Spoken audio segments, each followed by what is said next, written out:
ಹುಬ್ಬಳ್ಳಿ ತಾಲೂಕಿನ ಟಿ ಕಾಗೇಪುರ ಅನ್ನುವಂತ ಗ್ರಾಮದಲ್ಲಿರುವಂತಹ ಗೋಕುಲ ವಿದ್ಯಾಸಂಸ್ಥೆ ಅನ್ನುವಂತ ಒಂದು ಸಂಸ್ಥೆ. ಸುಮಾರು 202 ವಿದ್ಯಾರ್ಥಿಗಳು LKG ಇಂದ 8ನೇ ತರಗತಿಯವರೆಗೂ ಕೂಡ ಇಲ್ಲಿ ವಿದ್ಯಾಭ್ಯಾಸವನ್ನ ಮಾಡ್ತಾ ಇರುವಂತದ್ದು.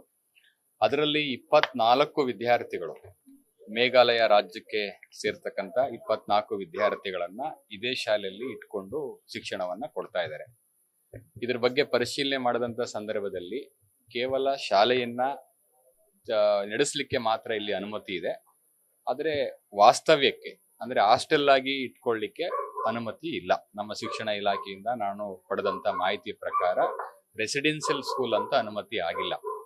ಆದರೂ ಕೂಡ ಸುಮಾರು 24 ಮಕ್ಕಳನ್ನ ಇಲ್ಲಿ ಇಟ್ಕೊಂಡಿರ್ತಕ್ಕಂಥದ್ದು ಈಗ ಗಮನಕ್ಕೆ ಬಂದಿದೆ. 14ನೇ ತಾರೀಕು ಹೋಳಿ ಹಬ್ಬದ ಪ್ರಯುಕ್ತ ಅವರು ಬೇರೆ ಒಬ್ಬ ವ್ಯಕ್ತಿಗೆ ಆರ್ಡರ್ ಅನ್ನ ಕೊಟ್ಟು ವೆಜಿಟೇಬಲ್ ಪಲಾವನ್ನ ಮಕ್ಕಳಿಗೆ ಕೊಟ್ಟಿದ್ದಾರೆ. ಯಾರು ವೆಜಿಟೇಬಲ್ ಪಲಾವನ್ನ ತಂದು ಕೊಟ್ಟಿದ್ದಾರೋ ಅವರು ಕೂಡ ಅಸ್ವಸ್ಥರಾಗಿರ್ತಕ್ಕಂಥದ್ದು. ಅವರು ಕೂಡ ಹಾಸ್ಪಿಟ್ಲಿಗೆ ಸೇರಿದ್ದಾರೆ. ಹಾಗಾಗಿ ಫುಡ್ ಪಾಯ್ಸನಿಂಗ್ ಆಗಿದೆ. ಫುಡ್ ಪಾಯ್ಸನಿಂಗ್ ಆದ ನಂತರ ಈ ಸಂಸ್ಥೆಯವರಿಗೆ ತಿಳಿದ ನಂತರ 15ನೇ ತಾರೀಕು ನಮ್ಮ ಆರೋಗ್ಯ ಇಲಾಖೆ ನಿನ್ನೆ ಅವರಿಗೆ ತಿಳಿಸಿದ್ದಾರೆ. ನಿನ್ನೆ ಆರೋಗ್ಯ ಇಲಾಖೆಯವರು ಕೂಡ ಬಂದು ಒಂದ್ಸಲ ನೋಡ್ಕೊಂಡು ಅವ್ರಿಗೆ ಟ್ರೀಟ್ಮೆಂಟ್ ಕೂಡ ಕೊಟ್ಟಿದ್ದಾರೆ. ಆದ್ರೆ ಇಲ್ಲಿ ನೋಡಿದಂತ ಸಂದರ್ಭದಲ್ಲಿ ಏನು 24 ಮಕ್ಕಳು ಪ್ಲಸ್ 6 ಜನ ಟ್ಯೂಷನ್ಗೆ ಬಂದಿರೋಂತ ಮಕ್ಕಳು, ಒಟ್ಟು 30. 24 ಮೇಘಾಲಯ ರಾಜ್ಯದವರು, 6 ಮಕ್ಕಳು ಈ ಸ್ಥಳೀಯ ಇರ್ತಕ್ಕಂಥವ್ರು, ಒಟ್ಟು 30 ಮಕ್ಕಳು ಆಹಾರವನ್ನ ಸೇವನೆ ಮಾಡಿದ್ದಾರೆ. ಸೇವನೆ ಮಾಡದಂತ ಸಂದರ್ಭದಲ್ಲಿ ಈ ತರ ಫುಡ್ ಪಾಯ್ಸನಿಂಗ್ ಆಗಿರ್ತಕ್ಕಂಥದ್ದು. ಆದ ನಂತರ ತುರ್ತಾಗಿ ಅವರು ಹಾಸ್ಪಿಟ್ಲಿಗೆ ಸೇರಿಸಲಿಕ್ಕೆ ಕ್ರಮವನ್ನ ಕೈಗೊಳ್ಳಬೇಕಾಗಿತ್ತು. ಒಂದು. ಎರಡನೇದು, ಇಲ್ಲಿ ಮಕ್ಕಳನ್ನ ಇಟ್ಕೊಳ್ಳಿಕ್ಕೆ ಅನುಮತಿ ಇಲ್ಲ. ಮೂರನೇದು, ಇಲ್ಲಿ ಮಕ್ಕಳನ್ನ ಇಟ್ಕೊಂಡು ಅದನ್ನ ನೋಡ್ಕೊಳ್ಳುವಂತ ವ್ಯವಸ್ಥೆಗಳು ಕೂಡ ಸರಿ ಇಲ್ಲ. ಹಾಗಾಗಿ ಮೂಲಭೂತ ಸೌಕರ್ಯಗಳ ಕೊರತೆನೂ ಕೂಡ ಎದ್ದು ಕಾಣ್ತಾ ಇದೆ. ಇದ್ರ ಬಗ್ಗೆ ಏನ್ ಕ್ರಮ ಕೈಗೊಳ್ಬೇಕು, ಖಂಡಿತವಾಗ್ಲೂ ಕೂಡ ಕ್ರಮವನ್ನ ಕೈಗೊಳ್ತೇವೆ. ಆದರೆ ದುರಾದೃಷ್ಟವತ್ ಒಂದು ವಿದ್ಯಾರ್ಥಿ 13 ವರ್ಷದ ಕಾರ್ಲಿಂಗ್ ಅನ್ನುವಂತ ಒಬ್ಬ ವಿದ್ಯಾರ್ಥಿ ಮೃತಪಟ್ಟಿರ್ತಕ್ಕಂಥದ್ದು ಬಹಳ ದುಃಖದ ಸಂಗತಿ. ಈಗಾಗಲೇ ನಾವು ಅವರ ರಾಜ್ಯಕ್ಕೆ ಸಂಬಂಧಪಟ್ಟಂತ ತಂದೆ ತಾಯಿಗಳು ಕೂಡ ತಿಳಿಸಿದ್ದೇವೆ.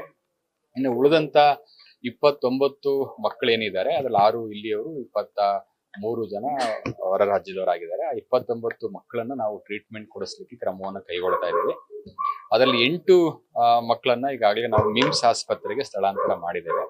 ಇನ್ನು ಉಳಿದಂತವ್ರು ಇಲ್ಲಿ ಇದ್ದಾರೆ. ಬಟ್ ಎಲ್ರೂ ಏನು ಸಮಸ್ಯೆ ಇಲ್ಲ, ಎಲ್ರೂ ಕೂಡ ಟ್ರೀಟ್ಮೆಂಟ್ ಮಾಡ್ತಾ ಇದೀವಿ. ಆದ್ರೂ ಕೂಡ ನಾವು ಅದನ್ನ ಗಂಭೀರವಾಗಿ ಪರಿಗಣಿಸಿ ಇಲ್ಲಿ ಬೇಡ ಅಂತ ಹೇಳಿ ಎಲ್ಲಾ ಮಕ್ಕಳನ್ನು ಕೂಡ ಮಿಮ್ಸ್ ಆಸ್ಪತ್ರೆಗೆ ನಾವೀಗ ಸ್ಥಳಾಂತರ ಮಾಡ್ಲಿಕ್ಕೆ ನಾನು ಆದೇಶವನ್ನ ಕೊಟ್ಟಿದ್ದೇನೆ. ತಾಲೂಕ್ ಹಾಸ್ಪಿಟಲ್ ಅಲ್ಲಿ ಬೇಡ ಅಂತ ಹೇಳಿ, ಯಾಕೆಂದ್ರೆ ಎಕ್ಸ್ಪರ್ಟ್ ಡಾಕ್ಟರ್ಸ್ ಮಿಮ್ಸ್ ಆಸ್ಪತ್ರೆ ಇರ್ತಾರೆ ಅಂತ ಹೇಳಿ ಎಲ್ಲರನ್ನೂ ಕೂಡ ನಾನು ಮಿಮ್ಸ್ ಆಸ್ಪತ್ರೆಗೆ ಸ್ಥಳಾಂತರ ಮಾಡಿ ಅಲ್ಲಿ ಟೀಮ್ ಆಫ್ ಡಾಕ್ಟರ್ಸ್ ನ ಈಗ ಅಲ್ಲಿ ಹಾಕ್ಸಿದೀವಿ. ಸೀನಿಯರ್ ಡಾಕ್ಟರ್ಸ್ ಇದ್ದಾರೆ. ಎಲ್ರಿಗೂ ಕೂಡ ಅವರಿಗೆ ಟ್ರೀಟ್ಮೆಂಟ್ ಅನ್ನ ಕೊಡ್ತಾ ಇದ್ದಾರೆ. ನಮ್ಮ ಈಗಿನ ಒಂದು ಇದ್ರ ಪ್ರಕಾರ ಮಕ್ಕಳಿಗೆ ಸರಿಯಾದಂತ ಟ್ರೀಟ್ಮೆಂಟ್ ಅನ್ನು ಕೊಟ್ಟು ಅದನ್ನ ಗುಣಮುಖ ಮಾಡತಕ್ಕಂಥದ್ದು ನಮ್ಮ ಮೊದಲ ಆದ್ಯತೆ ಆಗಿದೆ. ಅದನ್ನ ನಾವು ಮಾಡ್ತೀವಿ. ಎರಡನೇದಾಗಿ ಇಲ್ಲಿ ಹೇಗೆ ಮಕ್ಳು ಇಟ್ಕೊಂಡಿದ್ರು, ಅನುಮತಿ ಇತ್ತ ಅಥವಾ ಮೂಲಭೂತ ಸೌಕರ್ಯಗಳಿತ್ತ, ಫುಡ್ ಅನ್ನು ಯಾರು ತಂದು ಕೊಟ್ಟಿದ್ರು, ಯಾರು ತಂದು ಕೊಟ್ರು, ಹೇಗೆ ತಿಂದ್ರು, ಮತ್ತೆ ಹೇಗಾಯ್ತು ಅನ್ನೋದ್ರ ಬಗ್ಗೆ ಸೂಕ್ತವಾದಂತ ತನಿಖೆಯನ್ನ ಮಾಡಿ ಈಗಾಗಲೇ ನಾನು ಪೊಲೀಸ್ ವರಿಷ್ಠಾಧಿಕಾರಿಗಳು ನಾವು ಚರ್ಚೆಯನ್ನ ಮಾಡ್ಕೊಂಡಿದ್ದೇವೆ. ಅವ್ರ ಮೇಲೆ ಸೂಕ್ತವಾದಂತ ಕಾನೂನು ಕ್ರಮವನ್ನ ಕೈಗೊಳ್ತೇವೆ. 8 ಮಕ್ಕಳು ಅಲ್ಲಿ ಇರ್ತಕ್ಕಂಥವ್ರು ಕಂಡೀಷನ್ಸ್ ಚೆನ್ನಾಗಿದೆ. ಒಬ್ಬ ವಿದ್ಯಾರ್ಥಿ ಮಾತ್ರ ಈಗ ICUಗೆ ಹಾಕ್ಬೇಕು ಅಂತ ಹೇಳಿದ್ರು. ಆಯ್ತು, ICUಗೆ ಅಡ್ಮಿಟ್ ಮಾಡಿ ಅಂತ ಹೇಳಿದೀವಿ. ಅವ್ರಿಗೂ ಕೂಡ ನಾವು ಆಂಟಿಬಯೋಟಿಕ್ ಟ್ರೀಟ್ಮೆಂಟ್ ಸ್ಟಾರ್ಟ್ ಮಾಡಿದೀವಿ. ಏನು ಔಟ್ ಆಫ್ ಡೇಂಜರ್ ಇದ್ದಾರೆ, ಏನ್ ಸಮಸ್ಯೆ ಇಲ್ಲ.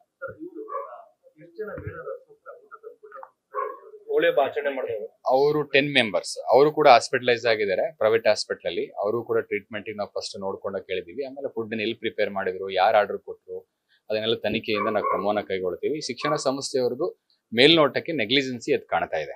ಯಾಕೆ ಅಂತ ಹೇಳಿದ್ರೆ ಯಾವುದೇ ಒಂದು ಶಾಲೆಯಲ್ಲಿ ಬೇರೆಯವರು ಔಟ್ಸೈಡ್ ಇಂದ ಫುಡ್ ತಂದ್ಕೊಡ್ಲಿಕ್ಕೆ ಅವಕಾಶಗಳಿಲ್ಲ. ಅದಕ್ಕೆ ಅನುಮತಿಯನ್ನು ಹೆಂಗೆ ಕೊಟ್ಟರು ಅನ್ನೋದು ಕೂಡ ಅದನ್ನ ಮೇಲ್ನೋಟಕ್ಕೆ ಎದ್ದು ಕಾಣ್ತಾ ಇದೆ. ಮತ್ತೆ ಇಲ್ಲಿ ಖುದ್ದಾಗಿ ನಾನು SP ಅವರು ಖುದ್ದಾಗಿ ನೋಡಿದಂತ ಸಂದರ್ಭದಲ್ಲಿ ಇಲ್ಲಿ ಅನುಮತಿ ಇಲ್ಲದೆ ಅನಧಿಕೃತವಾಗಿ 30 ಮಕ್ಕಳನ್ನ ಇಟ್ಟು ಶಾಲೆಯಲ್ಲಿ ಇಟ್ಕೊಂಡು ವಿದ್ಯಾಭ್ಯಾಸ ಕೊಡ್ತಾ ಇರೋದು ಕೂಡ ತಪ್ಪಿದೆ. ಮೂಲಭೂತ ಸೌಕರ್ಯಗಳಿಲ್ಲ. ಅದಕ್ಕೆ ಏನ್ ಕ್ರಮವನ್ನು ಕೈಗೊಳ್ಳಬೇಕು, ಖಂಡಿತವಾಗ್ಲೂ ಕೂಡ ಕ್ರಮವನ್ನು ಕೈಗೊಳ್ತೇವೆ. ನ್ಯೂಸ್ ಫಸ್ಟ್, ನಿರ್ಭೀತಿಯಿಂದ ನಿಮ್ಮ ಪರವಾಗಿ.